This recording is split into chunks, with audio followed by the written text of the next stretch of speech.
Okay, I want to make a demonstration training video on the song Wayfaring Stranger. I'm going to use a capo when I play it because the song is originally written in a minor key. The tablature that you have for this is originally written in D major, and I'll play a little bit for you in D major so you can compare the sound of the D major versus the E minor when I add the capo. Now, what I have done is I've made a sheet of the tablature for the song, and the numbers are basically the same for the tablature you might have from someone else who's tabbed this out.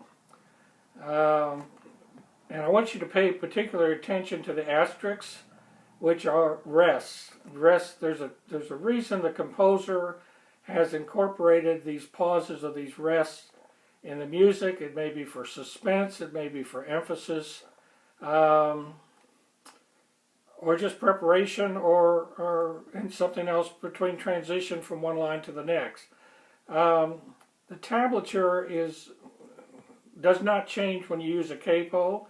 The 4 is the 4th fret, the 8 is the 8th fret, just like you would on any other piece of tablature. But in this particular case, we're going to use a capo. Now I'm going to play this without the capo, similar to what the tablature you currently have, and then I'm going to play it with the capo so you can hear the difference. I'm just going to play a little bit of it without the capo. So here it is in the key of D major,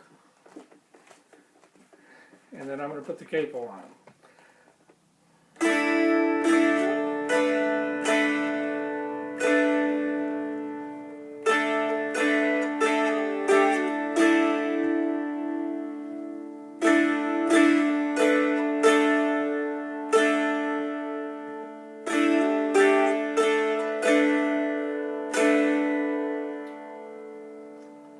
Now that's what you're used to hearing because that's what you've been playing. So I'm going to put a capo on. This is a homemade capo. It's basically a bolt with some toy wheels that you can buy at a Hobby Lobby or some other toy place that have the holes pre-drilled in them. I've put some cork, glued some cork to the inside.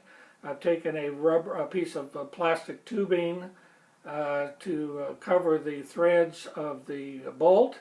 I put a washer and a wing nut on the end to tighten it, and this is a homemade capo. Capos normally sell for anywhere from $15 to $25. You can make these easily for a couple dollars, and they're real easy to make. I'm going to put this on the 1st fret. Obviously this is the 1st fret, so you put it just on the downside, or the nut side of the strings. You press down and you tighten the wing nut. Now you want to make sure you get a solid sound from the strings, so that bass string is not making contact yet. So I'm going to go down to loosen the wing nut a little bit more, press down a little bit more on that bass side, tighten it a little more. Now I've got a better connection. You can see how it's connected. You can actually see the 1st fret, and you won't need to be able to see it. You don't want to put the capo on top of it. Now I'm playing the same thing, Wayfaring Stranger, that I just played in D major. Now I'm playing it in E minor.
the idea. The whole different change in the sound, and it sounds more of what it should sound.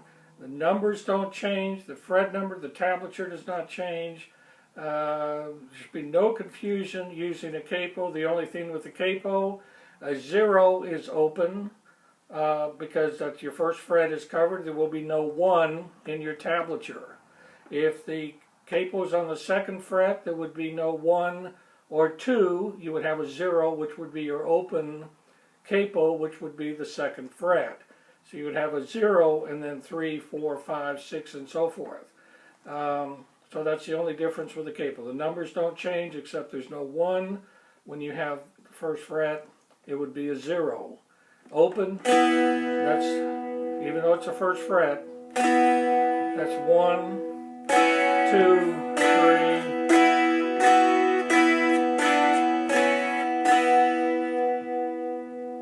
Now there are a lot of rests in that song. You can embellish it a little bit. You can fill in the blanks if you want.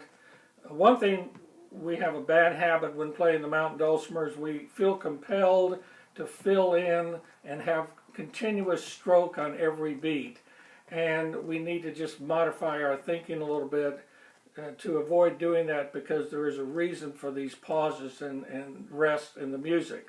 So we're used to just playing continuous strumming, and that's something we need to work on. So here's what we're more used to playing with continuous strumming.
Now you notice I'm just doing straight out strumming on every beat.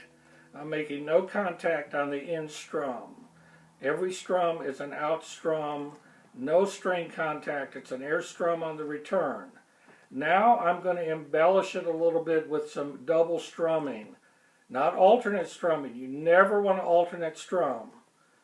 Alternate is back and forth as compared to double strum. Every beat is like a pendulum of a clock.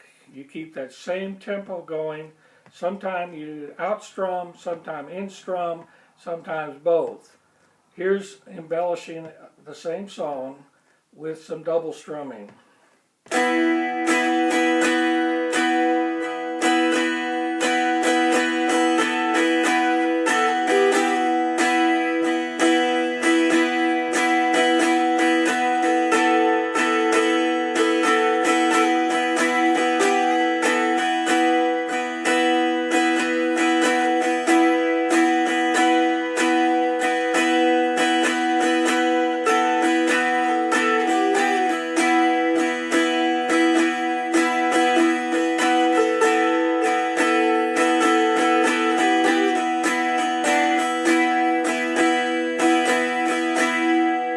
That tempo does not change.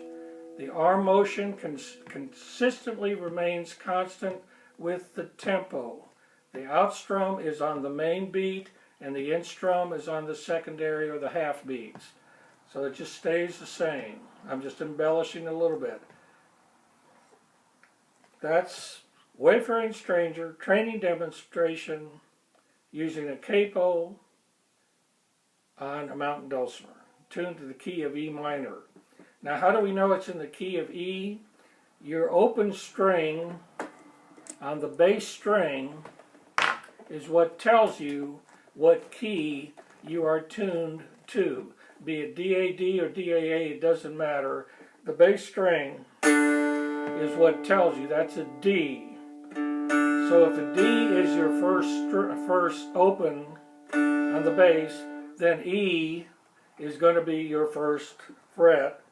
Your second fret is going to be F sharp, G, A, B. You have to skip the sixth and 6.5 to get your C sharp, and then 7 is your D again octave.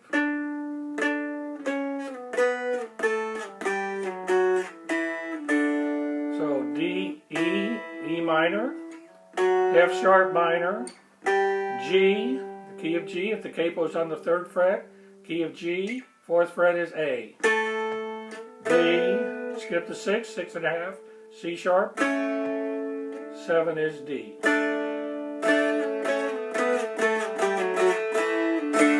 that's how you know what key you're playing in. We're putting the capo on the 1st fret, that's E, 2nd fret would be F sharp, capo on the 3rd fret, G, and so forth. Okay, thank you for watching.